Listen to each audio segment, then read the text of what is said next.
Hey YouTubers, it's Charlie. Because Comic-Con was last weekend and Korra just went all digital, I'm going to be combining my episode 8 and episode 9 reviews in this video. I'll also explain what's going on with the show too. Don't worry, nothing bad is happening, nothing bad. I also have a bunch of stuff to give away, so I will announce which people won giveaways at the end of this video, because I had 3 different ones going on this past week. So in case you're finding me for the first time, I do Korra videos every week. Be sure to subscribe to get everything. We only have a couple episodes left in the season, but I will be doing some bonus content after it's over. I mostly want to focus on episode 9 in this video, but real quick, here are some things worth mentioning about episode 8. First off, best fight scene all season, Team Zaheer versus Team Korra. I feel like the Red Lotus people are so well trained that Korra's just going to keep getting her ass handed to her whenever she engages them in combat. It's like fighting a bunch of Unalaks at once, meaning Korra's going to have to find a non-combat solution to defeat Zaheer. It's not going to end with a bending match, Fire Ferret style, but I do think that the metal bending foosball game will come back at some point. Or at least I hope it does. Just imagine Bolin bouncing metal balls all over a bunch of stuff, taking people down. I definitely think that he's going to learn to metal bend this season at some point. Even though Aiwei turned out to be the obvious traitor, I feel like Suyin is involved somehow, like she's involved with the Red Lotus. Technically they're not an evil organization, but she is way too sanguine about Korra's safety, especially letting her go so quickly. And that person in her circus photo from when she was younger looks just like Zaheer wearing clown makeup.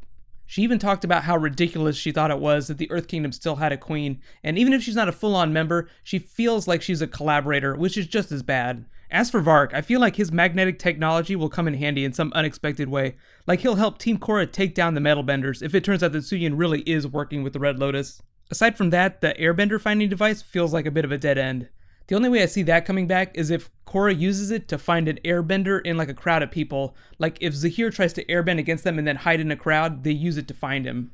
I didn't like the pacing in the episode quite as much as some of the others, so I gave it a B. Overall, the animation was amazing though, especially the animation during the fight scenes. It was just brilliant. Studio Mir has done an amazing job this season, so every time I want to give Mike, Brian, and the cast a high five, I have to remember to give Studio Mir a high five too. So moving on to episode 9, I feel like it was a lot more important just because we got that really good explainer. Careful for spoilers if you have not seen it yet, but I'll also explain at the end of this video about where and when to watch new Korra episodes. So starting with top 5 moments, here we go. Number 5, Bolin's fandom. I feel like you could single out several Bolin moments, but they're all about him being a mover star. You can tell he really misses it. Mako, Mako, Mako, Mako. Once book 4 is over, I hope they all get to settle down and start their own families, but I want to see Bolin start his own mover studio so he could just make movers for the rest of his life. His superfans were by far the funniest moment in the episode, and while Mike and Brian and the writers were responsible for the dialogue, I wonder if they're poking fun at their fans or at Janet Varney's fans. They're not being mean or anything, it's just all meant to be silly, but I feel like I've seen people like that at Comic-Con. The thing that made it so much funnier was that they animated him as like these big giant street thugs that looked kind of scary that just turned out to be harmless superfans. Maybe that's the way Mike and Brian view the Korra fandom, like really intense looking and sounding, but secretly totally harmless. You can let me know if you agree, but if any of you guys are going to New York Comic Con, Korra is going to New York Comic Con, I'm probably not going to be there, but if you get the chance to ask them a question or when they're on stage or take a picture with them, try to get them to reenact that scene. It would be so hilarious to get Janet Varney to like stroke her hair while PJ Byrne makes that weird face. It would be the most perfect animated GIF of the cast ever. But going back to familiar territory now, number 4, the Desert Oasis animation.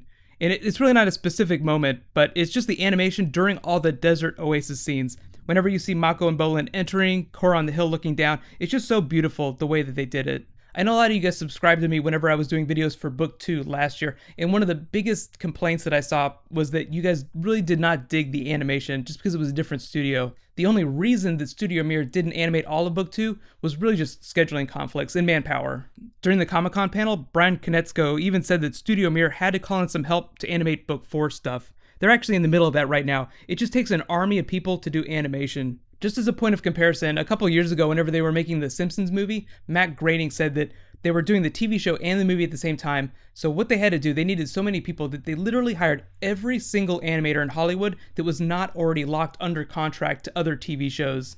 That's a shitload of people. But now let's start peeling open the Red Lotus. Number 3, Korra and Zaheer meet in the spirit realm. So Zaheer is totally using the spirit realm to Skype with the other Red Lotus members, which I feel is just ingenious. I feel like they've probably been doing that for a long time. I also really liked how Zaheer stalled Korra by luring her into that long explainer speech about who they were. He really didn't explain his plan, but I'm going to separate a few bits from those spirit realm scenes just because they were all really important. As for Aiwei, do not feel too bad for him. He could probably find Zhao somewhere in the Fog of Lost Souls, and they can talk about how much they hate avatars. Maybe they can even play some Pai Sho. If Ibro can have tea parties Alice in Wonderland style, you could probably play Pai Sho. Which reminds me, number 2, Bolin gets his ass handed to him in Pai Sho by Asami.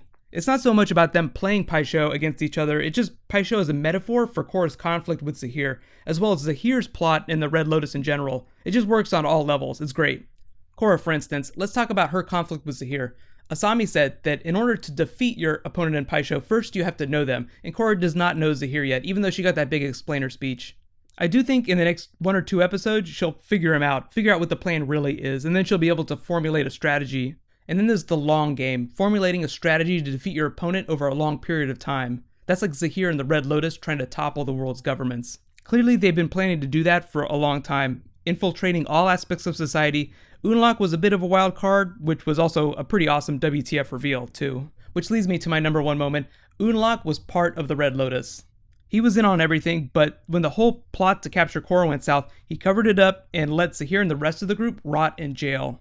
I love that Zaheer explained that the whole Dark Avatar stuff from last year, the Unavatu stuff, was just him going rogue. It implies that the Red Lotus as an organization is not evil. It's just a group of fanatics that are so stuck on bringing balance that every once in a while one of them ends up hurting a lot of people. Or in the case of Unlock, almost destroying everyone, everywhere. I still feel like that's only half the story, and Korra's still got a lot to find out about what his ultimate plan is and what Zaheer's motivations are. He said that he didn't want to kill her, but I think that we heard him say the opposite of that in an earlier episode, so he might be saying contradictory things. Either way, I don't think he's just another Unalaq. I don't think that he cares about power. I just think that he wants to burn down the old world so that a new one can rise in the ashes. Presumably, based on what he said about Avatar 1, he wants things to be more like what they were before Rava and Vatu were separated. And if he could find a way to bring the Lion Turtles back, I would totally back his plan. I would fund that Kickstarter.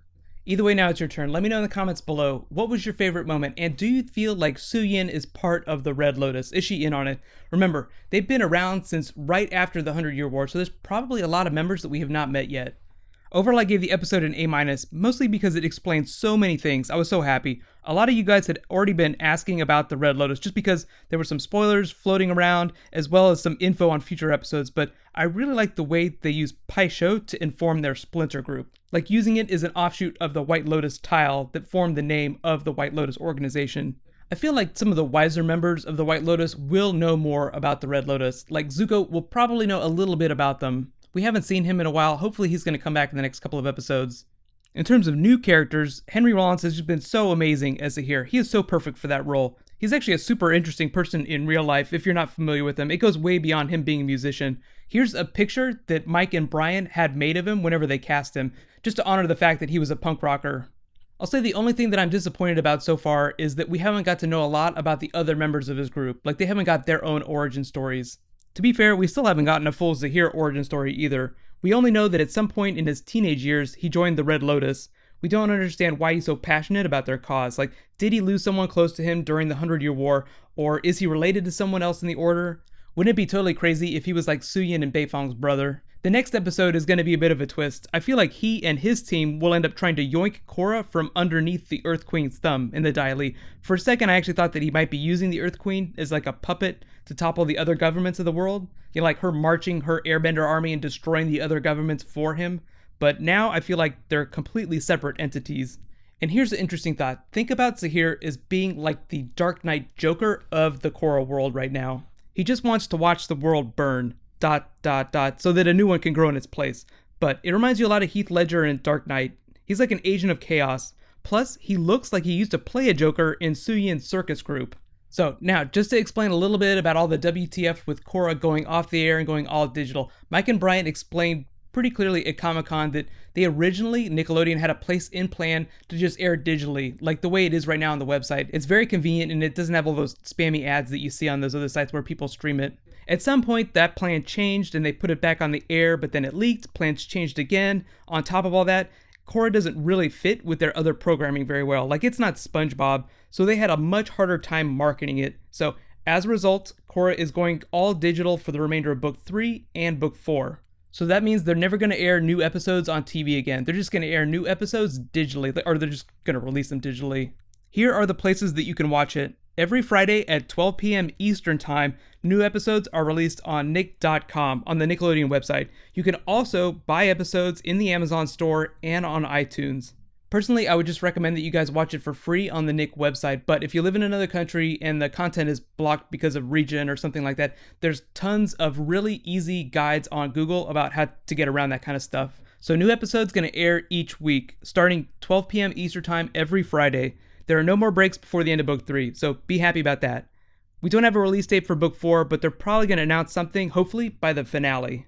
Okay, so real quick shout out to all the winners of the giveaway. I had 3 different giveaways running. So congratulations to James Kung. You win the plushie doll. You can pick like Naga or Pabu. I'll basically message you to ask which one you want. And then Kenneth Lore and Jojo Allen. You guys win gift cards from the episode video from last week. So I'll message all you guys for details on your channel. So be sure to check your inboxes. Since I did 2 episodes in this video, I'm also going to be giving away 2 more gift cards in next week's Korra video. So I'm still catching up, but hopefully by the end of this week, I'll be back on schedule.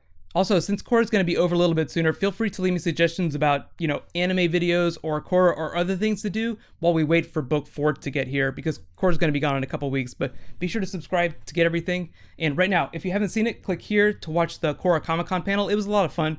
And click here to get my episode 6 and 7 video. Thank you so much for watching. I'll see you guys tonight. High fives.